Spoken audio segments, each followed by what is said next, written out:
"You are coming home tonight," his mother said over the telephone. "Not because your father asked. Because I am." The words lingered long after the line went quiet. For months, Michael had built a life that seemed determined to prove one thing: a man could choose who he wanted to become. He wore tailored suits instead of family colors. He spent his evenings discussing law, politics, and the future with people who believed institutions could solve problems without favors or fear. When someone mentioned his family's name, he smiled politely, changed the subject, and pretended it belonged to another lifetime. It was easier that way. The Corleone name opened every door, but it also locked every exit. As the train carried him toward New York, he watched neighborhoods blur past the window, each one carrying memories he had spent years trying to outrun. His father had never demanded obedience. That was what made the obligation heavier. Loyalty inside the family was never shouted. It was quietly expected, woven into birthdays, Sunday dinners, and every favor that was never written down. His father had once told him, "A family survives because someone always chooses responsibility over comfort." At the time, it had sounded noble. Now it sounded like a warning. The celebration at the family estate looked almost ordinary. Children chased one another across the lawn. Music floated through the warm afternoon air. Old friends laughed as if they had known each other forever, because many of them had. Michael stood near the edge of the gathering, shaking hands with relatives who greeted him as though nothing had changed. "You look different," one uncle said. "I hope that is a compliment. It means you still think you belong somewhere else." The words landed harder than they were meant to. Across the yard, his father greeted guests with calm confidence, never raising his voice, never demanding attention. People simply drifted toward him, bringing problems, gratitude requests, and promises. Michael noticed something unsettling. No one seemed afraid. They seemed relieved, as if standing near this man made the world feel predictable. For the first time, Michael wondered whether power always wore the face he had imagined. Late in the evening, as the last guests began leaving, his father motioned for him to walk through the quiet garden.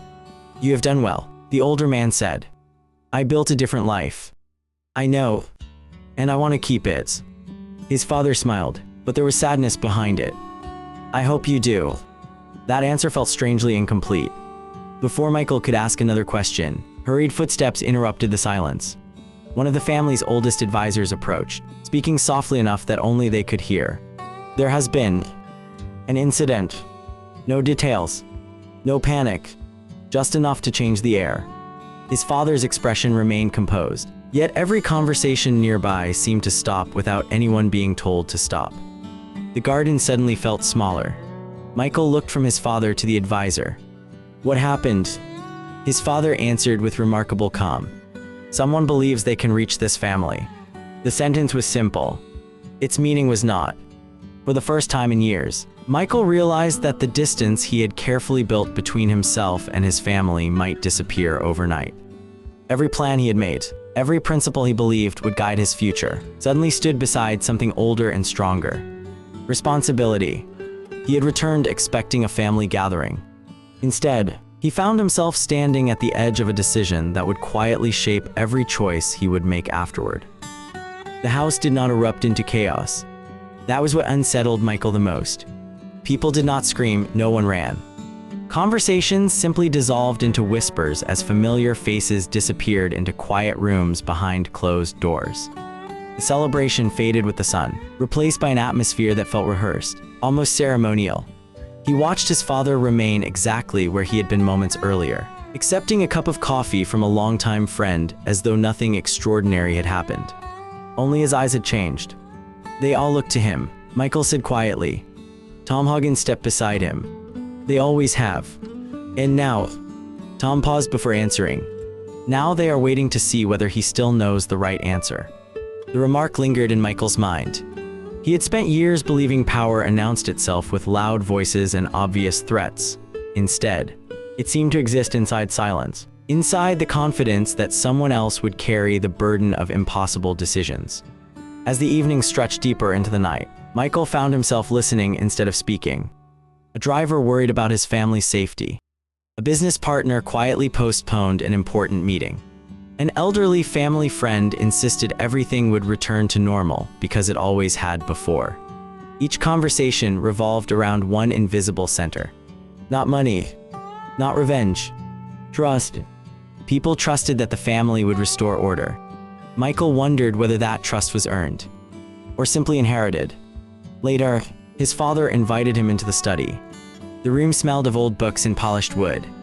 Generations of photographs lined the shelves, each one capturing weddings, graduations, birthdays, ordinary moments that seemed strangely disconnected from the complicated world outside the door. His father looked at one photograph longer than the others. "You know why people misunderstand us?" Michael folded his arms. "They see the headlines. They see the results." His father replied, "Very few people ever see the choices." Michael answered almost immediately, "There is always another choice." His father smiled. "When you have time, yes." The sentence hung between them. Neither man continued. A knock interrupted the conversation. Tom entered carrying several folders but placed them on the desk without opening any of them. "The meeting is ready." His father nodded before turning back toward Michael. "You should go home." "I am already home." For tonight, there was kindness in the correction. It somehow made the distance between them even greater. Michael remained alone after they left. His eyes drifted back to the family photographs. Every smiling face represented someone who had once depended on another person keeping a promise. He finally understood something he had never noticed as a child. Promises inside this family were never measured by how easy they were to keep, only by what they cost. The following morning, news spread that uncertainty had begun affecting businesses connected to the family. Deliveries were delayed. Meetings were quietly canceled. Old allies called, not to ask what had happened, but to ask what they should do next. Fear rarely announced itself directly. It appeared as hesitation. Michael spent the day with Kay, trying to convince himself that normal life still existed beyond the family estate. She sensed his distraction immediately. "You keep looking at your phone." "I am just making sure everyone is all right." "Are they?" He looked away. "I do not know." She reached for his hand. "You always told me your future would be different." "I believed that." "And now?" Michael searched for an answer that refused to come. For the first time, his future no longer looked like a road stretching away from his family. It looked like two roads crossing each other, demanding that one be abandoned forever. By sunset, another message arrived asking him to return immediately. No explanation, no urgency. Just a simple request carrying the weight of an obligation he had spent years trying to escape. This time, he did not hesitate before leaving. Michael arrived just before nightfall. The estate no longer felt like the place he had left only a day earlier. Nothing visible had changed.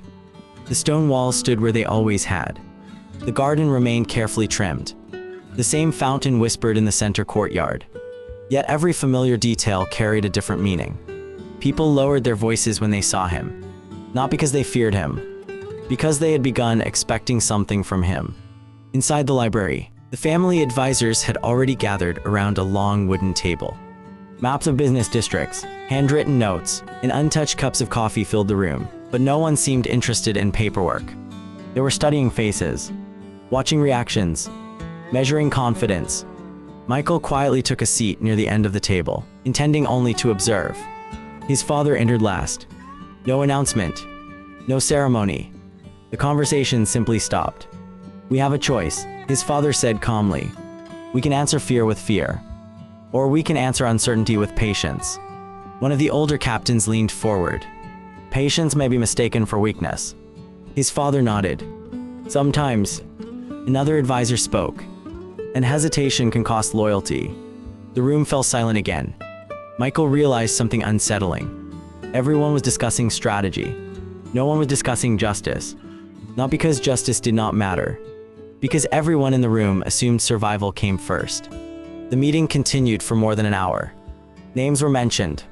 Old alliances reconsidered. Promises reviewed. No decision appeared simple.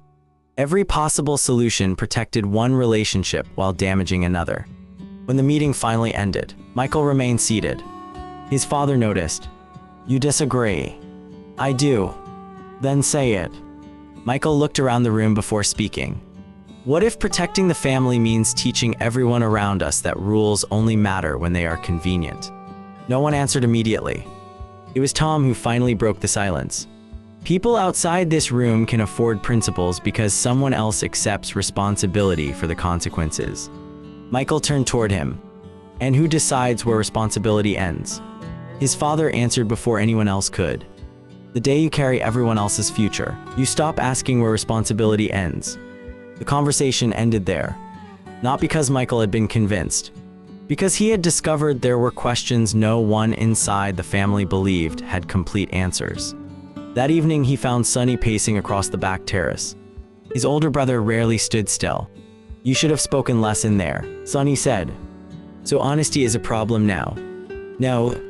Sonny smiled without amusement. "Idealism is." Michael leaned against the stone railing. "You think I do not understand this family? I think you understand people one at a time. And you?" "I understand crowds." Michael looked toward the lights stretching across the city. "What is the difference?" Sonny folded his arms. "One disappointed person forgives. A frightened crowd does not." For several moments, neither brother spoke. The silence between them felt strangely respectful. They loved each other. They simply believed in different worlds. Before midnight, Michael walked through the nearly empty halls of the estate. He stopped in front of the family photographs once again. As a child, he had believed those pictures captured happiness. Now he saw something else. Every smile represented a sacrifice someone had chosen not to mention. Every generation had protected the next by quietly carrying burdens that never appeared inside the frame. Behind him, Kay's voice broke the silence. "I almost did not recognize this place." Michael turned. "You were not supposed to." She studied the photographs. "They all look happy."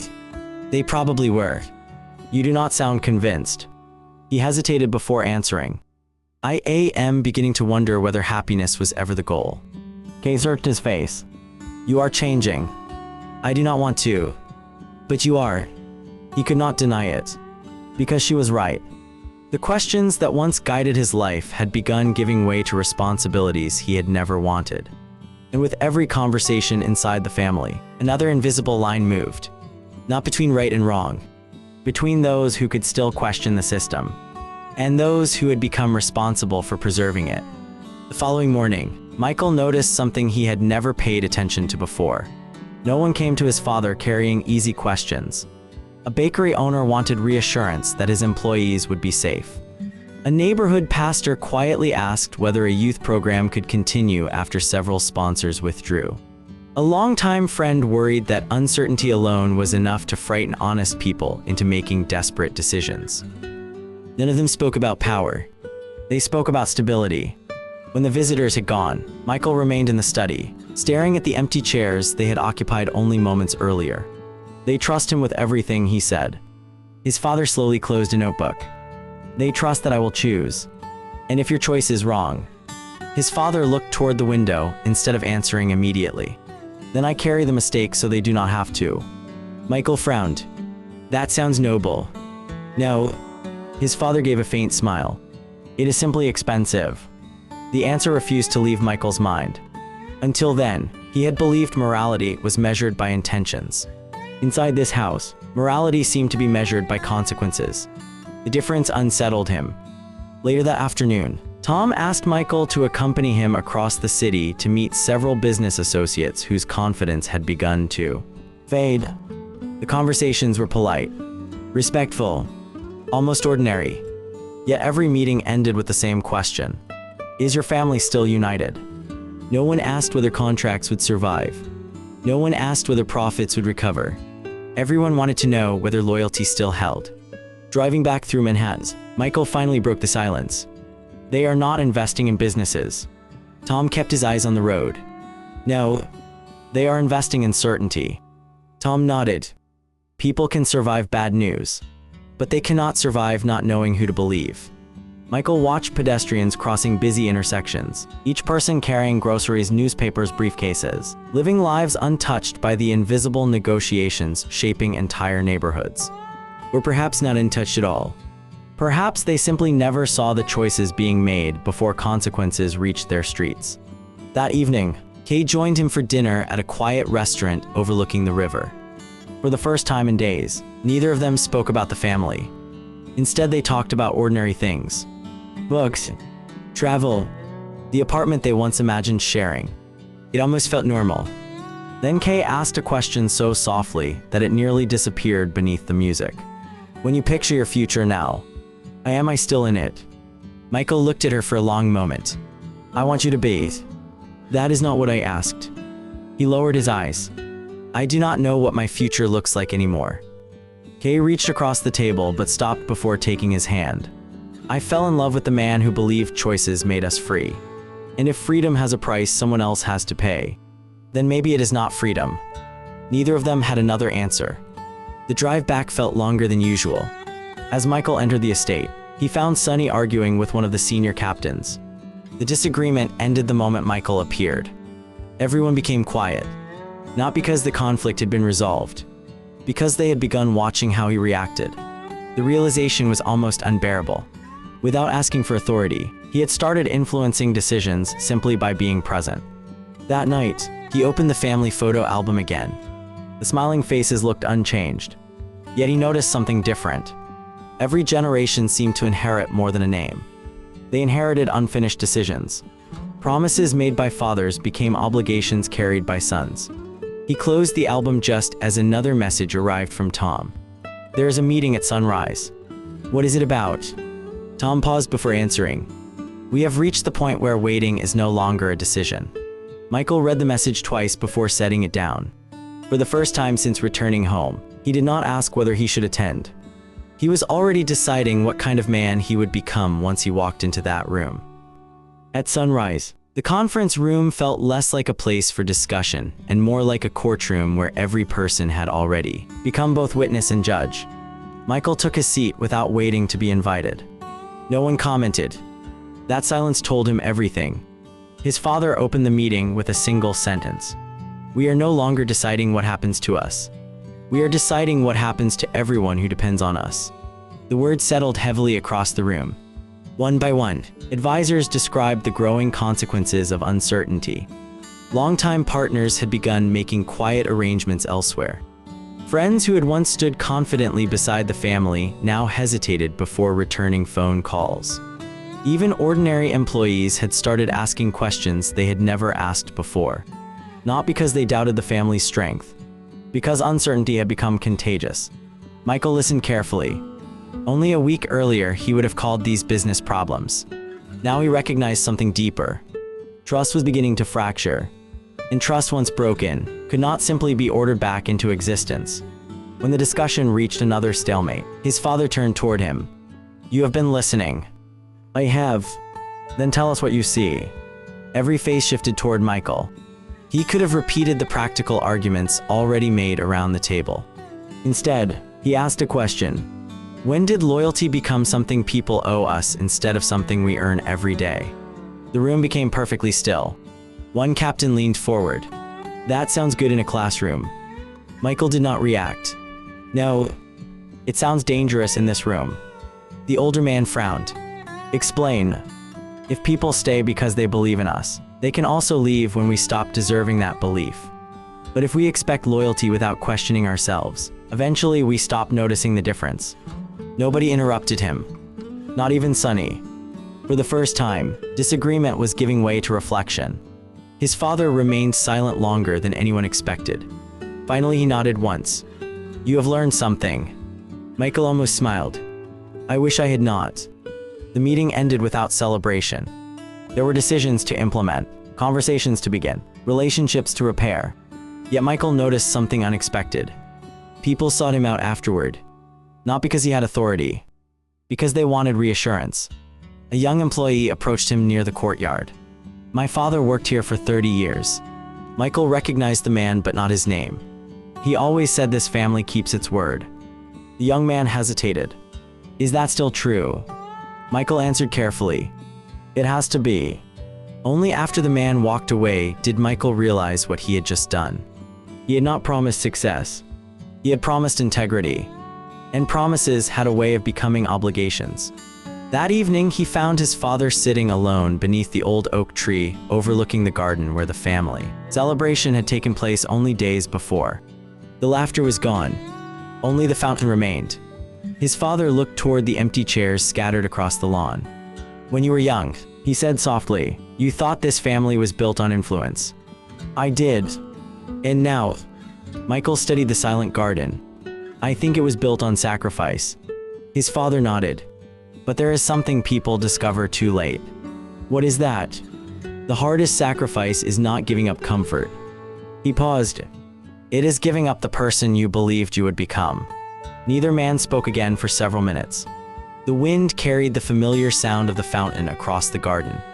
Michael suddenly remembered the family photographs inside the house. Every smiling face, every unspoken burden, every promise passed from one generation to the next. He finally understood why those pictures had always seemed peaceful. The cost had been paid before the photograph was taken. As darkness settled over the estate, Kay's message arrived. It was brief. I am beginning to lose the man I came here for. Michael read it twice before slipping the note into his pocket. He wanted to answer immediately.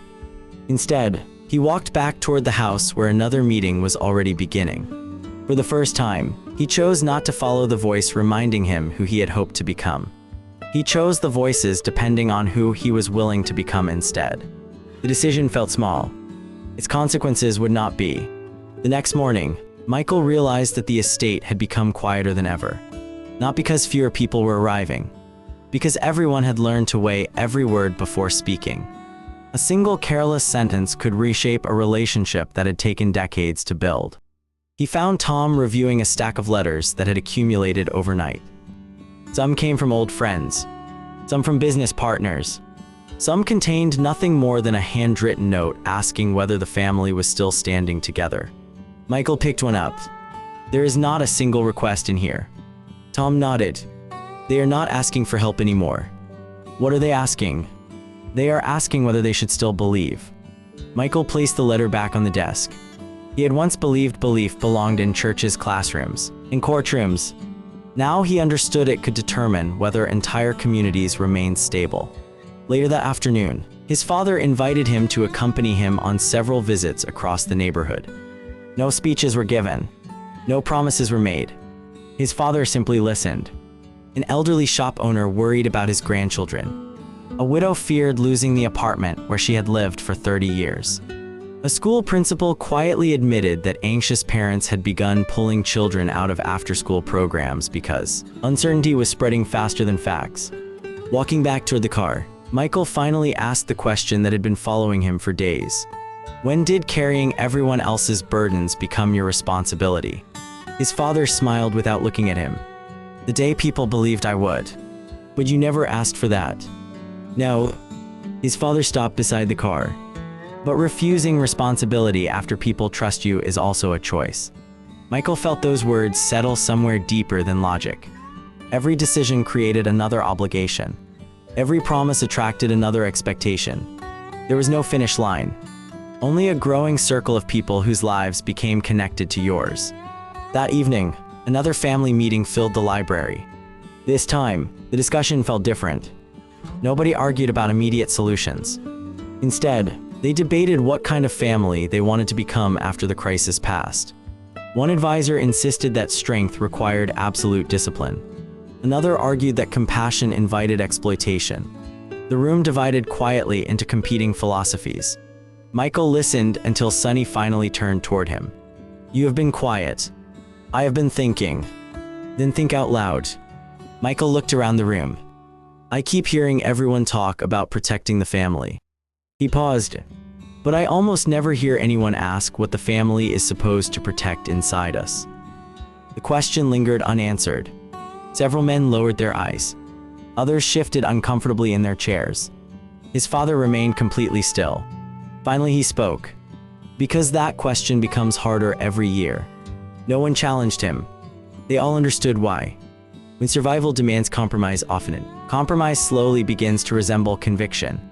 After the meeting ended, Michael wandered through the empty hallway until he reached the familiar wall of family photographs. He studied them one by one. As a child, he had searched those pictures for happiness. Later, he searched them for sacrifice. Now he saw something else.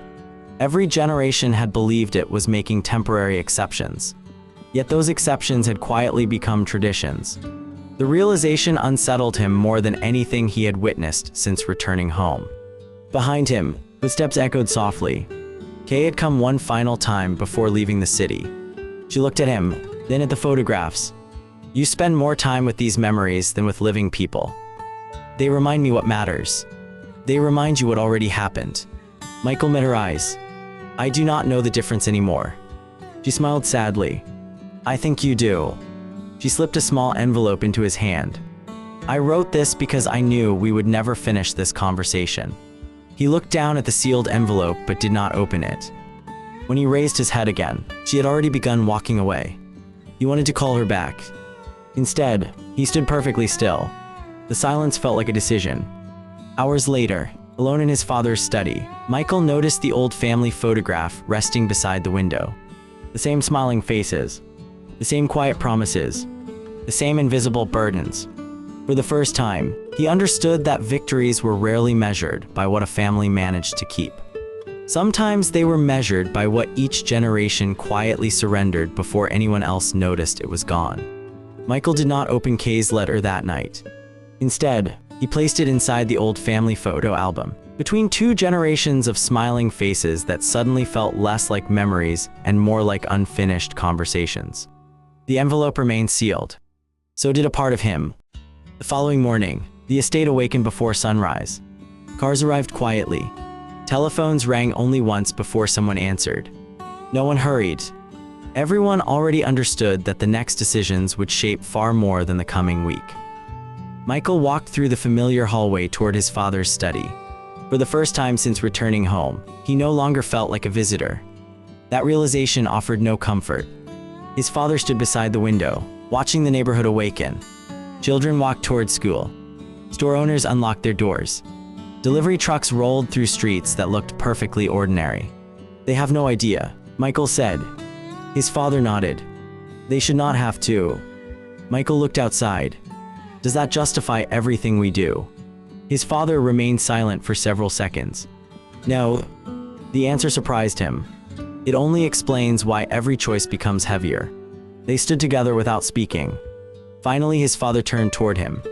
When I was your age, I believed difficult decisions eventually ended. And now, I know they only change shape.